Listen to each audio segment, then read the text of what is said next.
બનાવેલો ગરમા ગરમ નાસ્તો ટેસ્ટિંગ માટે ક્યાં આવી ગયો? ઓસ્ટ્રેલિયાના ગાર્ડન. બહુ સરસ. તમારા આંટીમાં કંઈ કહેવા પણ હોય જ નહીં. મીનાબેનની રસોઈ એટલે વર્લ્ડની ફર્સ્ટ ક્લાસ રસોઈ. કાંઈ ખૂટે નહીં. ઓસ્ટ્રેલિયામાં વખણાય કે નહીં? વખણાય. ચાખીને જો કેવો લાગે? બનાવવો જોઈએ કે નહીં? આ બનાવવો જ જોઈએ બહુ કે નહીં?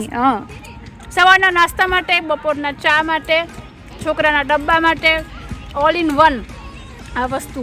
તો ભાઈ સ્ટીમથી તૈયાર થઈ ગયો છે. આપણે એને બનાવશું અંદરથી પોચો પણ ઉપરથી કડક. લઈ લેશું આપણા પુડલાને એની અંદર.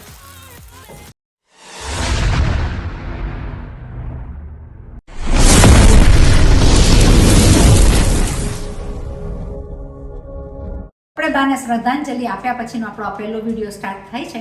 પણ આ વિડીયોમાં આપણે એવી ફાઇન રેસીપી ઉતારવાના છે જે છે દૂધીને લાગતી વળગતી. દૂધી એટલે એકદમ ઠંડી. જીમમાં જતા હોય કે હરેક મમની કે હરેક ગૃહિણીની એક જ વસ્તુ હોય કે ઘરના માણસો તેલવાળું ન ખાય, હેલ્ધી ખાય અને હેલ્ધી રહે. તો આપણે શું બનાવશું? ગરમા ગરમ મસ્ત મજાનો નાસ્તો નાખશું. એની અંદર પાલક નાખશું, એની અંદર ધાણા, આદુ, મરચાં, લસણ ધમધમાટ નાખીને બનાવશું ગરમ ગરમ નાસ્તો. સવારનો જે રોજ ખવાય અને હોય શું? હેલ્ધી. ચાલો બનાવીએ આપણા રસોડામાં દૂધીમાંથી સરસ સ્વાદિષ્ટ નાસ્તો. સવારના ગરમા ગરમ નાસ્તાની તૈયારી કરીએ દૂધીના નાસ્તાથી. ઓસ્ટ્રેલિયાની અંદર પણ દૂધી મળી જતી હોય છે ને ઘરે ઘરે ઉગતી પણ હોય છે. ભાવ હોય છે એના $5 થી $6 અંદર.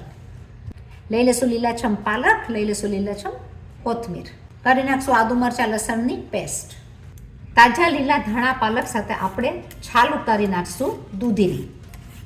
દૂધીને આપણે ખમણી લેશું ઝીણી બાજુથી. આપણે દૂધીને લઈ લેશું નીચોવીને, જેથી કરીને વધારાનું પાણી એનું નીકળી જાય. લઈ લેશું માપથી પાલક, માપ અનુસાર ધાણા, લઈ લેશું બધો મસાલો, લઈ લેશું માપથી મીઠું, ½ ટીસ્પૂન મરચાંની ભૂકી, ½ ટીસ્પૂન હળદર, ½ ટીસ્પૂન ધાણા જીરું, ½ ટીસ્પૂન લઈ લેશું સફેદ તલ, ½ ટીસ્પૂન વરિયાળી. વરિયાળીથી આના અંદર સ્વાદ પણ બહુ સરસ આવે છે અને સુગંધ પણ નાસ્તામાં એકદમ સરસ આવશે. આદુ મરચાં લસણની પેસ્ટ. હવે આવી બધી હેલ્ધી લોટની વારી. તો આપણે લઈ લેશું 1/4 જુવારનો લોટ, 1/4 કપ રવો, 1/4 ચણાનો લોટ, 1/4 ચોખાનો લોટ, ચપટી એવી હિંગ.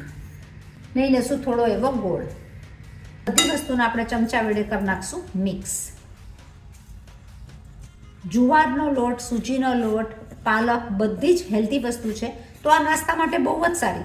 જો જીમ જતા હોય તો આ એક નાસ્તો કર્યો હોય તો તમને આખા દિવસની ભૂખને મારે. આપણા મિક્સ કરવાથી એની અંદર આપણે મિક્સિંગ કર્યા બાદ જોઈતા પ્રમાણમાં લેશું થોડું એવું પાણી.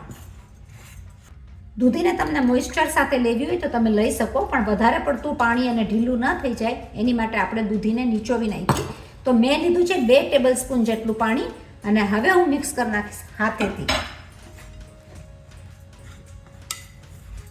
તમે જોઈ શકો કે આપણું આ લોટનું બાઇન્ડિંગ બહુ સરસ રીતના આવી ગયું છે. આપણને આ રીતનું બાઇન્ડિંગ જ જોઈએ છે, જેમાં 3 ટેબલસ્પૂન જેટલું પાણી જોઈ ગયું છે.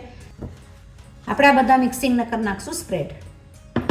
એકદમ સરસ મજાનો પાકી જાય એની માટે આપણે લઈ લઈશું 1/4 કપ સોડા બાયકાર, બેકિંગ સોડા નાખી દઈશું. માપથી લીંબુ, પર નાખશું સોડા બાયકારને એક્ટિવેટ. બધી જ વસ્તુને કરી નાખશું મિક્સ. આપણું આ મિક્સિંગ એકદમ જ સરસ મજાનું તૈયાર થઈ ગયું છે. તમે જોઈ શકો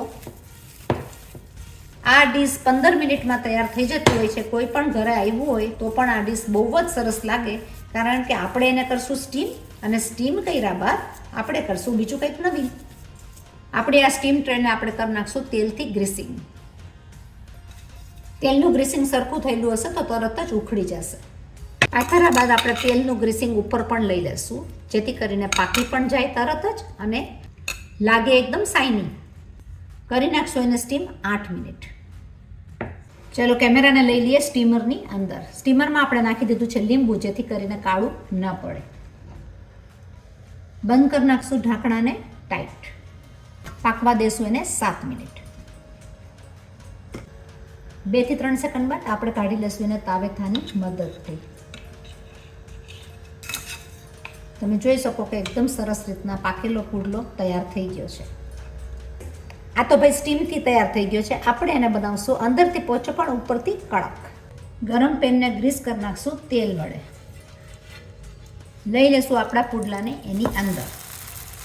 ઉપર ગ્રીસિંગ કરી નાખશું જરાક એવા તેલથી. પાકવા દેશું ગોલ્ડન બ્રાઉન કલરમાં. છે ને આ નાસ્તો એકદમ હેલ્ધી, 10 મિનિટની અંદર તૈયાર અને સ્ટીમવાળો.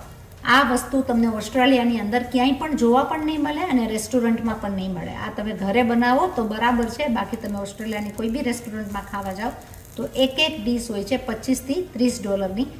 જ્યારે આ ગોલ્ડન બ્રાઉન થતો હશે આપણે લઈ લઈશું થોડું મરચાંની ભૂકી ઉપર. બધી બાજુ કરી નાખશું સ્પ્રેડ. નાખી દઈશું ઉપર થોડા એવા ધાણા સાથે લઈ લઈશું તલ.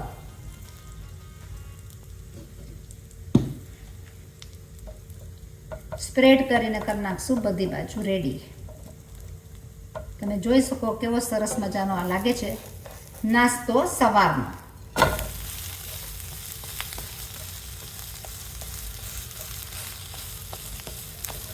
આ કલર એકદમ જ સરસ આવ્યો છે આપણો ગોલ્ડન બ્રાઉન કલરમાં. ફેરવીને લઈ લેશું રહેલો બધો મસાલો. ધીમે લઈને લઈ લેશું આપણી ટ્રેની અંદર. આપણે એની સાઈડ્સને કાપીને કરી નાખશું મસ્ત મજાના પીસીસ. તમે આ રીતના પણ પીસીસ કરી શકો, લાંબી ચિપ્સની જેમ. આપણે કરી નાખશું સ્લાન્ટમાં. આપણા કરેલા પીસીસ કેટલા સરસ લાગે છે. સ્ક્વેરમાં થતા હોય, લાંબા ચિપ્સની રીતથી થતા હોય તો આ વસ્તુ તમે જરૂર બનાવજો, કારણ કે આની અંદર છે જુવારનો લોટ, ચોખાનો લોટ, બધા હેલ્ધી લોટ. અને મેઇન વસ્તુ શું છે કે સ્ટીમ કરેલું છે, જેમાં તેલ નથી, તળેલું નથી. પરંતુ એની એક ખૂબી એ છે કે ઉપરથી અંદરથી છે સોફ્ટ, ઉપરથી છે કડક. તો કડક અને સોફ્ટનું કોમ્બિનેશન બહુ જ સરસ જાતું હોય છે. તોડીને પણ તમે જુઓ તો લાગે કે મસાલાવાળા એકદમ સરસ મજાનો નાસ્તો છે આ, જે ખાવાની મજા આવે સોસની સાથે. તો જરૂર બનાવજો. છોકરાઓને ડબ્બામાં પણ આ ફાઇન લાગે.